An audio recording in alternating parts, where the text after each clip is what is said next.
வணக்கம் அன்பு உறவுகளே. இந்த வயல் பார்த்தீங்களா?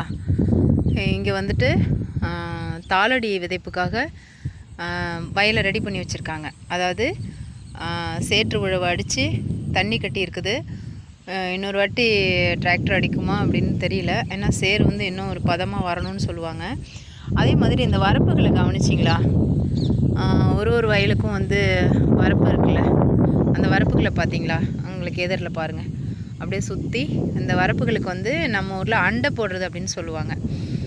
இது வரப்பில் வந்துட்டு நிறைய புல்லெல்லாம் நிறைய வளர்ந்துடும். செடி கொடிகள்லாம் வளர்ந்து அப்படியே வந்துட்டு இந்த வரப்புலேருந்து வளர்ந்து அப்படியே வயலுக்குள்ளே போயிட்டு அந்த பயிர்களை வளர விடாமல் தடுக்கும். கொடிகளாக வளர்ந்து போகிறது ஆலா கொடி இருக்குது. அப்புறம் இன்னொரு கீரை மாதிரி கத்தியாக அதெல்லாம் வந்து படர்ந்து நிறைய தூரம் பாதி பங்கு வரைக்கும் போயிடும்.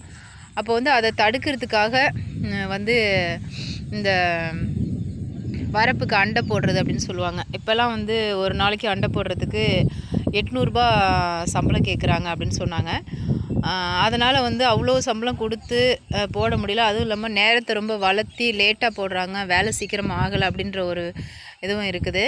அதனால் வந்து இந்த புற்களை அழிக்கிறதுக்காக ஒரு மருந்து வாங்கிட்டு வந்து அந்த புல்லில் அடித்து விட்டாங்கன்னா அந்த புல்லெல்லாம் செத்துருது, எல்லாம் வந்து காஞ்சி போயிடுது. அதனால் அண்டை போடுற செலவு வந்து வேண்டாம், நம்ம இதுக்கே வந்து மருந்து வாங்கி அடிச்சுக்கலாம் அப்படின்ற மாதிரி மாறிட்டாங்க.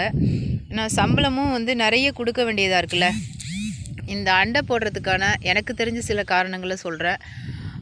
முன்னாடியெலாம் வந்து அறுப்பறுத்து தலையில் வந்து அந்த நெல் கட்டு அரின்னு சொல்லுவாங்க, அதெல்லாம் அள்ளி வச்சு நல்லா ஹைட்டாக அந்த பிரின்னு சொல்லுவாங்க, பழுத பிரி அந்த மாதிரி கயிறு போட்டு அதில் வச்சு கட்டி தலையில் தூக்கிட்டு போய் ஒரு களத்தில் போட்டு அங்கே வந்து டிராக்டர் அடிக்கும், இல்லைன்னா கையாலே அடிப்பாங்க, கோட்டு அடின்னு சொல்லுவாங்க. அந்த மாதிரி அடித்து அந்த நெற்களை வந்துட்டு புடச்சி தூற்றி சுத்தமாக மரக்காய் வச்சு அளந்து மூட்டையில் கட்டுவாங்க. அப்போ வேலை செய்கிற அந்த விவசாய பெருமகளுக்கு கூலி கொடுப்பாங்க. அதாவது இவ்வளோ நெல்லுக்கு வந்து இவ்வளோ அறுத்தா இவ்வளோ சம்பளம் அப்படின்ற மாதிரி அந்த நெல் தருவாங்க. இப்போ எல்லா முறைகளும் மாறி போயிடுச்சு. இப்போ வரப்பு வந்துட்டு அப்போ வந்து தலையில் தூக்கிட்டு வர்றப்ப அவங்க தடுக்கிடக்கூடாது அப்படின்றதுக்காக அந்த வரப்புக்கு அண்டை போடுவாங்க. அப்புறம் வந்துட்டு முள்ளெலாம் நிறைய இருக்கும், அதெல்லாம் குத்திடக்கூடாது. அந்த புற்கள்லாம் வந்து வளர்ந்து பயிர்க்குள்ளே போய் அந்த பயிரை வந்துட்டு அப்படியே மடக்கிரும், வளர விடாது அப்படின்ற காரணங்கள்லாம் எனக்கு தெரிஞ்சது. நம்ம முன்னோர்கள் இன்னும் நிறைய காரணங்கள்லாம் வச்சுருப்பாங்க.